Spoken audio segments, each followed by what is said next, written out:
Hello, everybody. Welcome to a special episode of the most famous person I barely met, returning guest, Robert and Maria Schaab. And yes, they are married. They're not twins. They are married. They're not married. They had one of the most, I would say, the most successful episodes so far, 500 views and counting. From all over the world. I get calls all the time. When are the shops coming back? Not on the phone, just yelling from the street. They just people yell. But I love them dearly. Nice people. And this episode, the Schaabs, Robert and Maria. And if you want to go back in their episode, Rob had a beautiful story about a very vicious hockey player called Eddie Hospodar. It was a very tear-jerking moment. Maria had an encounter with Billy Ray Cyrus, who we believe is on the upswing now. He's Yes. dating He dates again, and he's dating. Since the podcast, he's been seen with Hugh Grant's ex, right? Yeah. I think he's been seen with Hugh Grant too. I think he's doing a little something there. So, All right. But anyway, and he has been influenced by the podcast. I heard he. Very long now. No more mullet. Yeah, no more mullet. No more mullet. Is he bald? No. He's got a lot of hair. He's got flowing locks, like Fabio, only dark. That's nice. See, we're bringing joy here.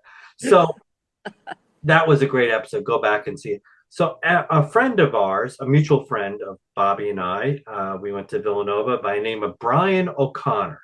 Very nice young man from Rockland County, now lives out in Oregon, is a watcher of the show. And he said, John, who's the most famous person you met? And I said, none of your business, Brian. That's what I said to him. I said, none of your business. And he goes, well, I think we would like to know that. So I thought about it and I said, all right, let's have the Schaabs ask me. So we're turning the tables per se. All right. And that's what's going to happen today. And I'll start, though, because I'm going to put on a hat from our college because, as you know, the Pope is from Villanova. Villanova graduate. That was such a shock. Amazing. Igniting change. Yes, and I have a little story about that. I don't know if we want to wait. Well, we'll wait till the show. Maybe I'll share that, okay? Okay. And I look really ridiculous in this hat, by the way. I think it looks I fat. think it's too small for my head. I don't know. I'll take it off in a while. I have that problem. The That's Pope. the prior episode. All right, kids. Now it's your turn. All right, John. Well, why don't you tell us who you are? Wow, now I'm confused. Well, I'm John McCaffrey. I am the host of the show. Yes. I am. Who is I'm a Villanova graduate. Mm-hmm. I live in the Hamptons. I live out in Long Island in a town called Wayne Scott, very pretty town. I tell everyone, come visit. It's wonderful. Lots of hotels. Don't visit me. Don't stay with me. I live with my gorgeous wife, Grace Pei, from beautiful Taiwan, and my mother, Joanne. And I teach a little bit and I write a little bit. And I mostly tend to my lawn. I like to go out in the front and yell at people. I do that a little bit. So that's me, Robert. You're being modest because you are a published author. You've Yes, been published a number of times now. I thank you, Maria. How many books have you written? Maria, thank you. I've written 4 published books. The first one was the Book of Ash, which I thought was going to sweep the world. And I still have 5 in my closet. So it didn't sweep the world. Still sweep the world, John. It might. And then gratefully, I have 3 short story collections with Vine Leaves Press, which I love. Jessica Bell's the publisher. She's fantastic. And that has been wonderful. And I got 2 books right now, one awaiting with Vine Leaves called Killing Orwell.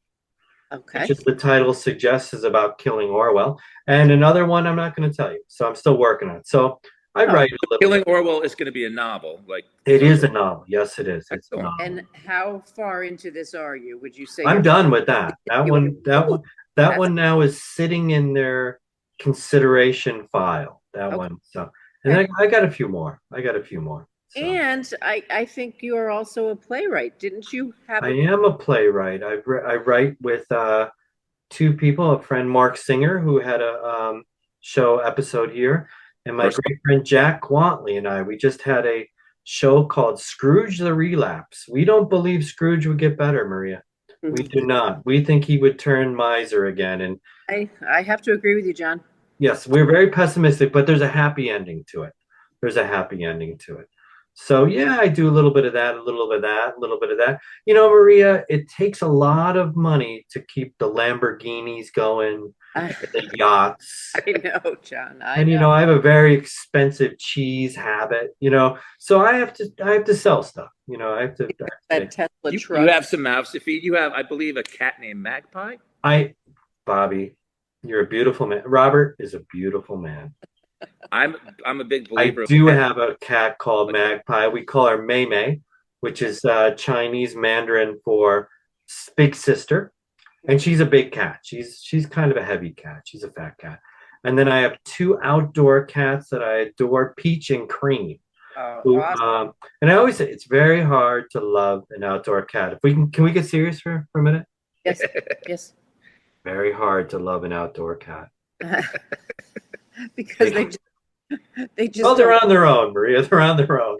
They're on their. There's a lot of things out there at night. There's a lot of things that can get them. Yeah. And but they are those three cats. We had dogs before. We don't have maybe one day. I know you have a doggy. I love your doggy, Yuki. We do. We He's still out and about. can't get him on camera. He's a little But stubborn. I have a good life. I'm very happy and very lucky to have friends like you who do things like this. Right back at you. We're honored. All right. Oh, thank you. So I think now we go into our question. We're Yes. not gonna do the Bigfoot question this week, though, John. Good. All right. That's falling on. You know, we've done a little what's it called? Testing where people they're telling me to stop doing the Bigfoot. Bigfoot. Well, we'd like to introduce some new questions. Okay. Have you ever seen a ghost? No. No. No, I've not. Ever felt the presence of someone? You're in an old house, right? I've felt the presence of many people. I have, you know, lately I'm a little worried. Maria, it's a good question. I'm a little worried lately because I'm getting to an age now where things can happen. Mm. Right? And not just death, but other things, you know. And sometimes I'll see something and it's not something. And and then I watch TV and I watch those pharmaceutical commercials and every side effect I have. You know, so it might be a ghost. It might be a ghost. Sometimes I think something's staring at me, and then it turns out to be my cat. But, Yeah. no, my wife swears though she's ghosts are around. Yeah. Okay. You have, right? I did. We were staying at this beautiful old inn in Camden, Maine, and it was like it was dusk. No, it was early morning, Yeah. and I felt like something woke me up out of a sound sleep. It wasn't Robert? It wasn't Robert, but Oh. I swear, John, I just felt somebody in the room.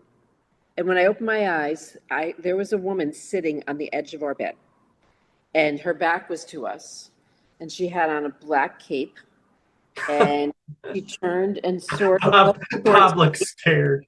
It was. I swear to God, this happened. I really, truly. I believe it. I believe it totally. And Yeah.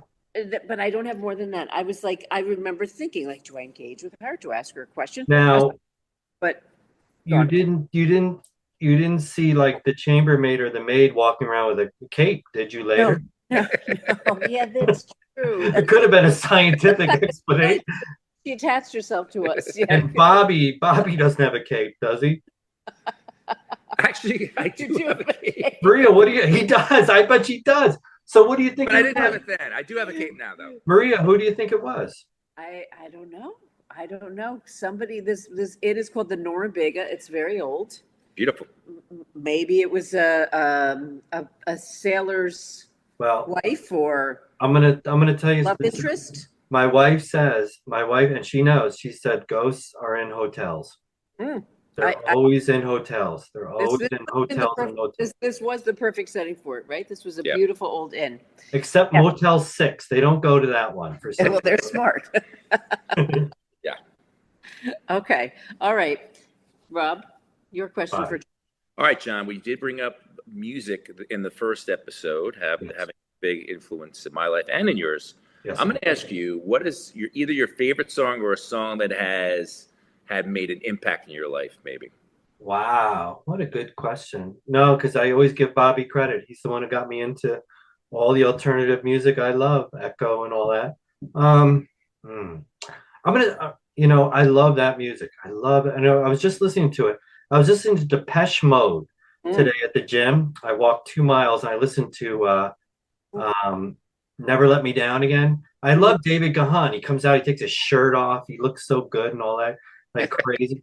But I remember at Villanova, freshman year, before I even met you, this kid in my hall, Terry Quinn, liked Depeche Mode, but those were the remember when they were kind of like a poppy band, like, you know, everything counts in small amount. Oh, yeah. the grabbing hands. I love that stuff. It was just it was the first time. But God, what's one song? I don't know. I would think. Is there a song that brings you back to Villanova? Like something you hear that just automatically brings you back to Yeah, I hate to, the band, U2 was a big band when we were there. huge Like movie. Gloria, Brian O'Connor, we used to play that, Vinnie Caruso. Bobby, I love you know what band I've been listening to a lot? In Excess lately. Oh yeah. I don't know why, Huge one. and Duran, Come Undone. I wrote about that. We saw Duran Duran with our kids. Maybe like That 4 or 5 years ago. Well, it was more than 5 years ago. More like 10 years ago. They were fantastic. I just think, these I'm trying, like, my go-to music, like, I love Jesus and Mary Chain, Yeah. at the end of Lost in Translation, that song, Just Like Honey. But I'll say, so I have various songs for various purposes, mostly to get me to cry and to feel bad and to wake up later. But go on. I do agree. It's kind of a tough question. It was. To I narrow didn't give him the down. heads up. But I'll say, regardless if I listen to it, I think the most accomplished song I've ever heard in my life. The one thing that is, it sounds trite, but Moonlight Sonata by Beethoven. I think that encompasses everything. Okay. Everything. Right. Everything. So, but good question. Good, that or the Cult, She Sells Sanctuary, Bob. All right, another great song. Oh, you know what? I'm gonna a shout out to Robert. The Strangler. Is it the Stranglers? Birth, Death. What is it? Oh, that's Godfathers. The Godfathers. We used to Birth, love School, that. Work, Death. What's it called? Birth, School, Work, Death. We would go when that song came on. Forget it. That was the song, right, Robert? Yes. The Godfathers. Yeah. All right. All Well. right. Well, brings Thank us you. To the main event. Okay. John. Yes. So I'm going to throw it over to you. Who is the most famous person that you have barely met?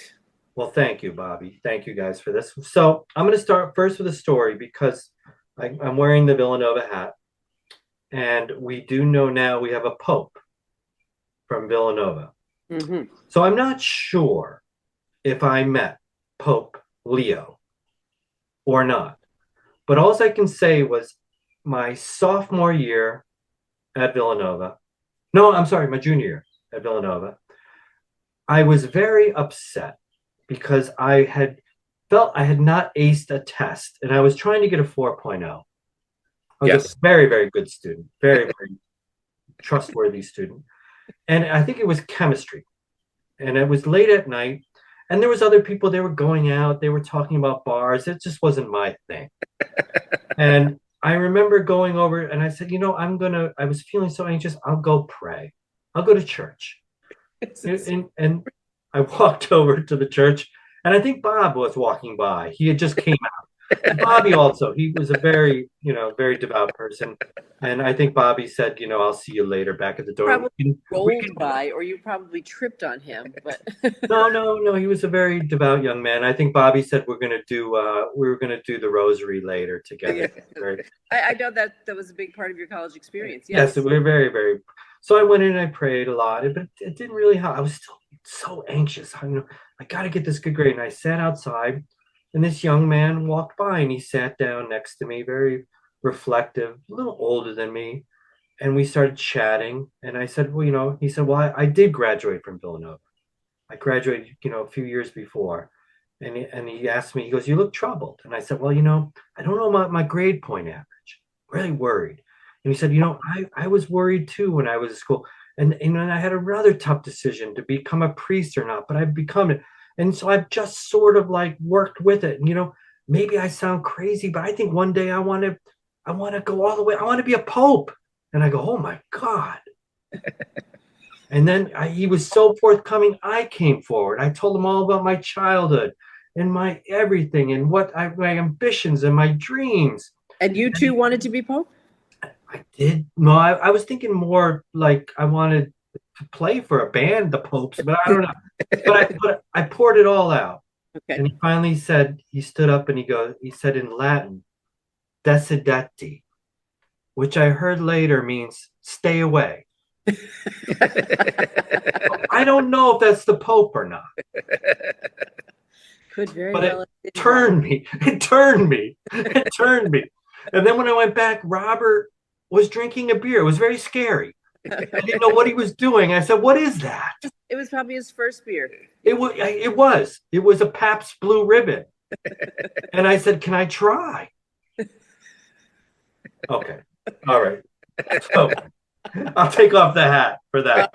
So that's one. So I'm not sure if I met him or not. I don't think we can count him then. We're going to have to go with different. But I will tell you, I have a few people. I've done yoga with J-Lo and A-Rod. The same yoga class. You were in the same yoga class. It was a hot yoga class. I was in front of him. A-Rod, all I know is A-Rod had the rattiest shorts I've ever saw in my life. Okay. And he had the longest arms I've ever seen in my life. And J-Lo was a little short lady, very sweet, and they were very sweet together. And I think they broke up like an hour later. So that was Was J-Lo staring at your ass because you were in front? Robert, I would hope so. It was big. It took up a sort of. Anyway, that's not who I'm going to talk about. I also met one of our great, Bobby and I admire, Chris Elliott. I met him on the street one time. Chris Elliott, the great. I loved him, but I had no idea that you met him. I met him on the street.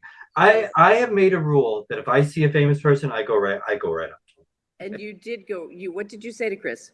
I said, I love you in Cabin Boy. Mm-hmm. And he thought that was the funniest thing because no one saw Cabin Boy.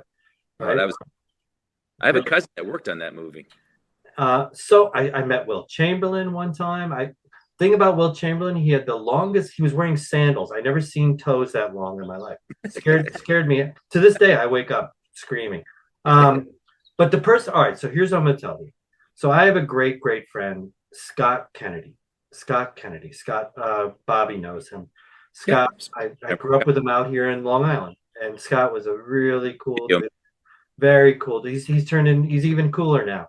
He's a filmmaker, nominated for Oscars for his documentaries, and he always ran in circles that I wanted to run in.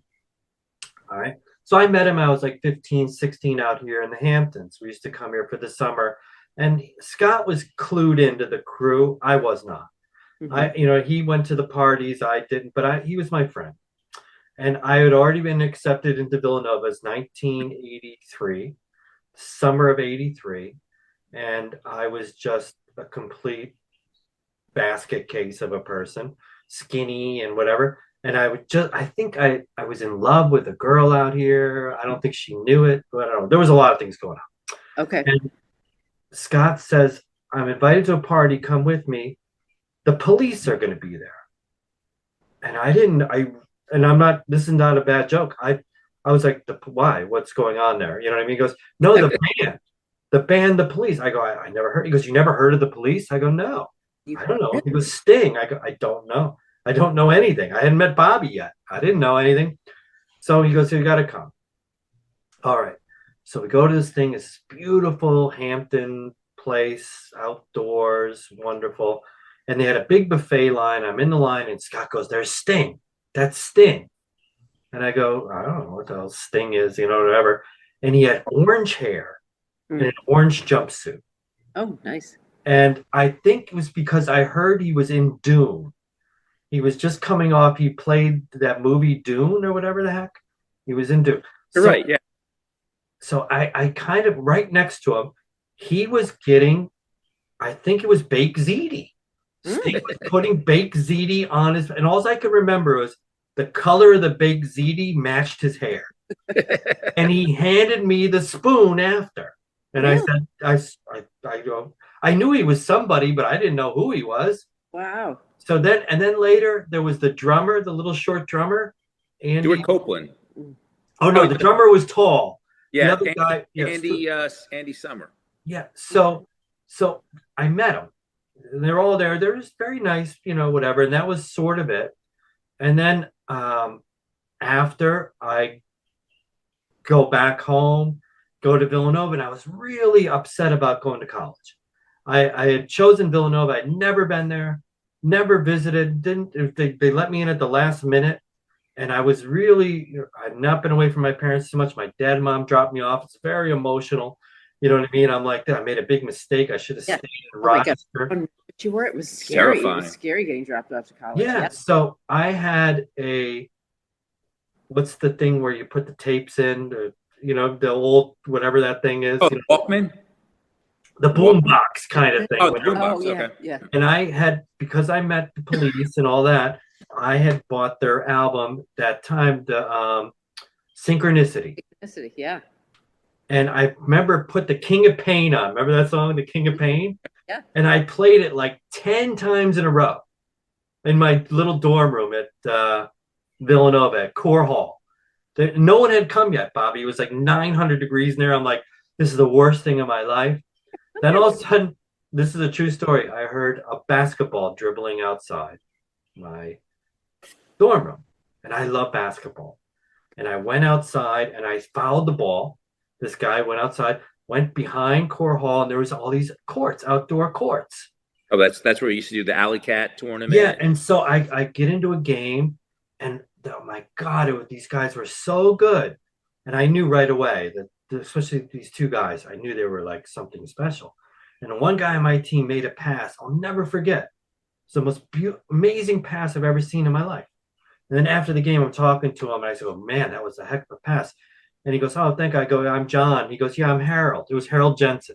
Oh, wow. And he goes, such a nice guy. He goes, come back tomorrow and play. And I remember I went up to my room, took the King of Pain tape, threw it out the thing, and said, I love college. There you go. Excellent. So, and now, and to bring it all to the end, my friend Scott Kennedy, he's in a cover band. He's in a Police cover band, Murder by Numbers. Interesting. So he plays. So you kids out there, anyone in California, so that I think that's the most famous person I've barely met. 1983, because it's so historic for me. I was so young and not knowing anything. Yeah. Thank you for listening. A baby. No, that's a great story. It is a great story. Sting, and that's probably the biggest celebrity we've had so far. Yeah, I think so. Yeah, Sting and he was a really cool looking dude. He looked like almost like a Cheeto, orange Cheeto. He was just all orange. No, he definitely had a unique look back then. Like he was in the movie Quadrophenia by Lou. I mean, and the Police were a good band. I don't think people realize how. Yeah.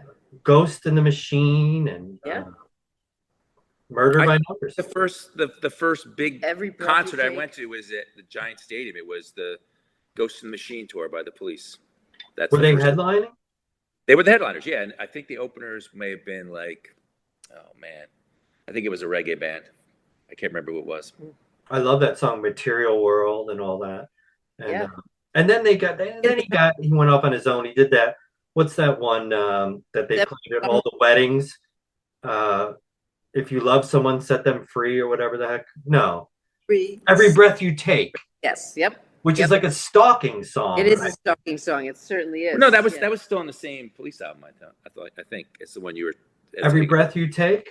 Pretty sure, yeah. But he wrote that, and people got it the wrong way, right? Yeah, I'm not sure. They thought it meant love when it meant like I'm going to stalk you to the ends of the earth, and Right. Yeah. I used to send women I dated that song before we got serious. I said, "What do you think of this?" We have a mutual friend. I'm not going to mention his name. He used to go, there's no stalking laws in this state. All right. That was an excellent story, John. Thank you for asking me. Thank you. Anything else? I think that's about it for me. I don't know. I could probably scare up a few other people, but I will tell you that story. Actually, your nervousness of coming to college brings up. It brought up my first memory of actually. I didn't meet you, but I saw you for the first time. You were in Brian O'Connor's room at Sullivan sophomore year. Yeah, and he was living with Mike O'Connor, right? Lude. Yeah, and I was just hanging across the way, and this is beginning of sophomore year. I was in Jerry and Sean's room, the runners. Oh, O'Reilly and O'Neill. And the door had been closed, and the wind or something must have opened up your door. And you and Brian were like trying to learn dance moves. we were watching you.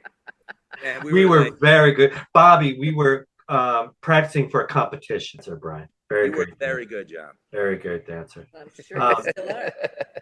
Well, thank you for that, Robert. Thank you. Sorry. That's what I didn't know he was going there, John. Well, I would have cut that right off. Sorry. Your story brought that back. I don't know why. That might hit the editing floor, Robert. That might be. All right. We can edit. We'll cut. We can always edit that. I'm very proud who I am. You're a secure human being. I'm a beautiful man. I wonder. I thought I thought you may have gone with.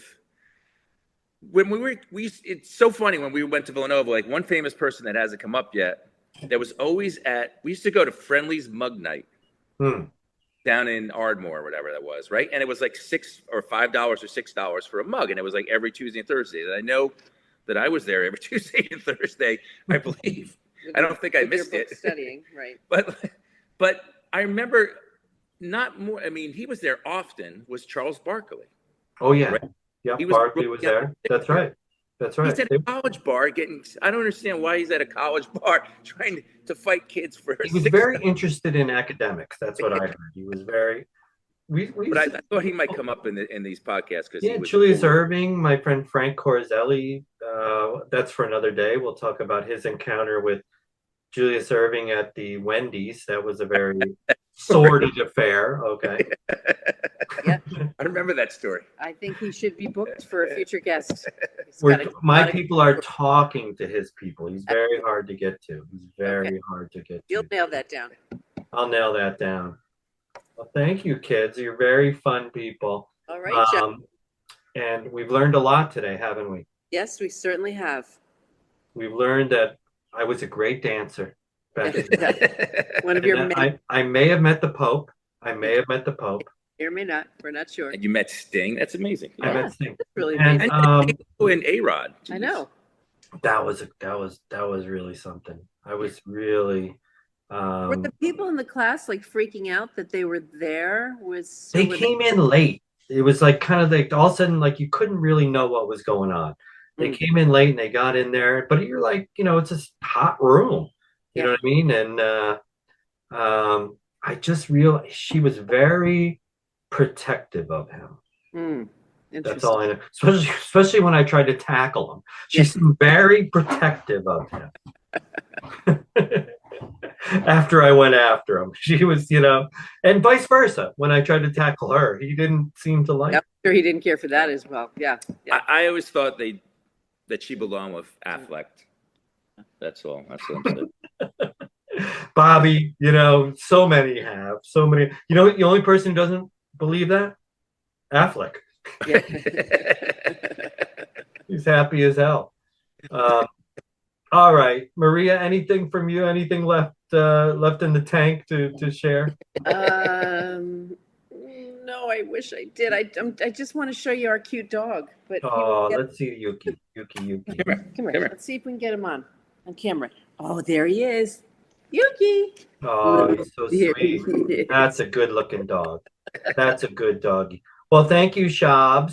You're very nice people. Thank you, John. And always fun. Like and subscribe to this episode, and we will have the Schaabs back again. This is going to be a monthly encounter. Awesome. All right. All right, John. Bye. Bye. Have a good night.